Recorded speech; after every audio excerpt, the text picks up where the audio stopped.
All right, welcome back, everyone, for another deep dive. Today, we're going to be diving into something pretty fascinating, I think. Ancient Greek and Roman music. Oh, cool. We're going to be going through just a ton of research, a stack of articles about this. Wow. And, you might be thinking, ancient music? Really? Like, what's so interesting about that? Isn't that just a bunch of old, dusty instruments? Right. But trust me, it's way more than that. I bet. It's not just about what they played. It's about how they thought about music, how it was really integrated into their lives. And it might surprise you how much of that thinking about music still echoes in how we listen to and think about and experience music today, thousands of years later. Yeah, I mean, it's, you think about the Greeks and the Romans. And music to them was just so fundamental. I mean, it wasn't just entertainment. It was part of everything. Yeah, so, I mean, just to kind of paint a picture here, where would we be hearing music if we could, time travel back to ancient Greece or Rome? Well, was it just background music at a toga party or something? No. It was so much more than that. Think about, like a bustling marketplace in Athens. Okay. And you've got these street musicians everywhere playing these lyres. I see. Which is this stringed instrument, kind of like a small harp. And then, imagine like a grand religious ceremony, and there's this haunting melody of the aloes just filling the air. It's a double reed instrument. Oh, interesting. Kind of like an oboe. Okay. And, you just get this sense of awe and reverence. And then, of course, there's the theater, where music played a crucial role in the Greek tragedies, really amplifying those emotions and that drama. Wow. Yeah, so it sounds like it was really integrated, like you said, into their daily lives.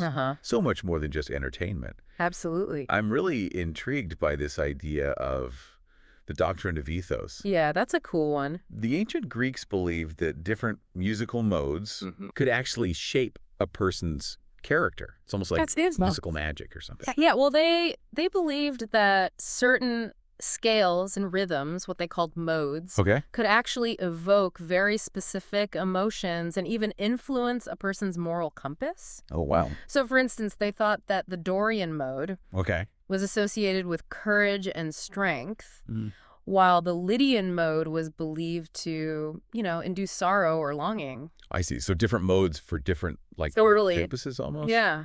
Wow. So they really thought that music could be used to kind of shape people's behavior. It was powerful stuff, It makes you think about how it does. We still use music today to manipulate feelings, like in movie soundtracks. Absolutely, like a scary movie. Yeah. Think about those kind of dissonant strings and, exactly. It just sets the tone.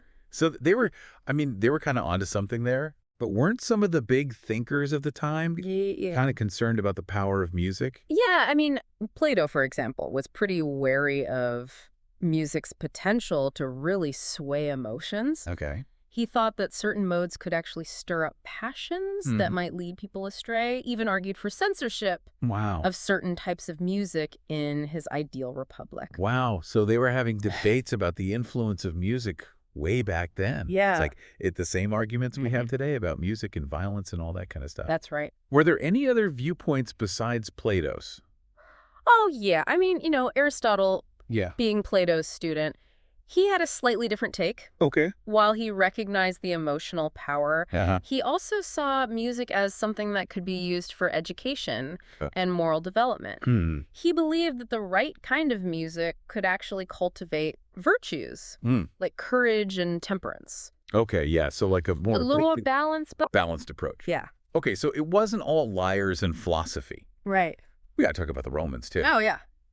Did they just, completely adopt the Greek ideas about music? Well, they were definitely influenced by the Greeks, but they weren't just copycats. Right. They kind of took those Greek musical elements and blended them with their own Roman traditions and ended up creating this distinctive Roman style. Okay. And, one example of that is the cornet.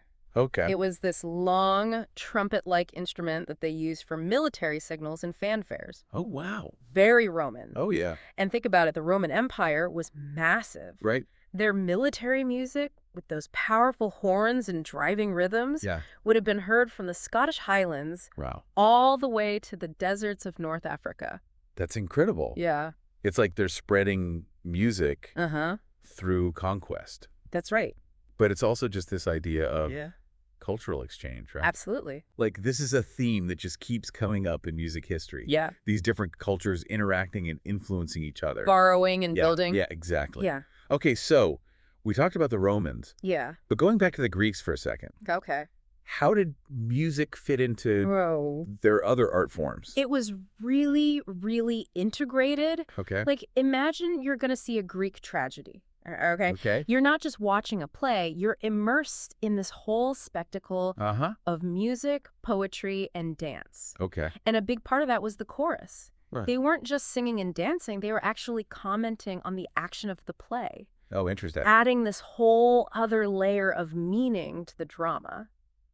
Wow, that sounds so much more engaging than Yeah. just like sitting and watching a play. Right, like a multisensory experience. Yeah, exactly. Yeah. Okay, so we talked about all this philosophy. We talked about how integrated it was into their society, but I've always been fascinated I know, right? by this idea that the Greeks saw music as a mathematical discipline.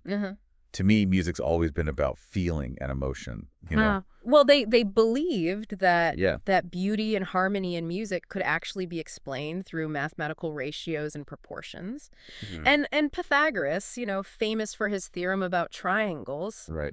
he also spent a lot of time exploring the mathematical relationships between musical intervals, Oh, wow. which basically laid the groundwork for music theory as we know it. So their whole approach to music was both artistic and intellectual. Absolutely. It really makes you wonder, can we actually draw a direct line from ancient music to the music of like later periods? Right. Of the medieval era? That's a big question. And honestly, it sparked a lot of debate among scholars. Right. While it's hard to say for sure if there are any direct connections, there are ideas about music, its power, its emotional impact. Yeah. And its mathematical basis. That definitely laid the foundation. Right. For Western music for centuries to come. Yeah.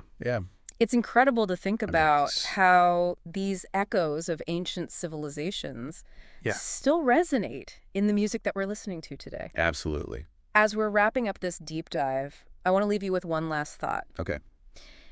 If the Greeks and Romans thought music was so powerful, what power do you think it holds today? How does it shape your own experiences? That's a really great question. Just something to think about as you go about your day, surrounded by this symphony of sounds. I think it really does have the power to move us, connect us, Yeah. and even change us. Thanks for joining us on this deep dive. We'll catch you next time. See ya.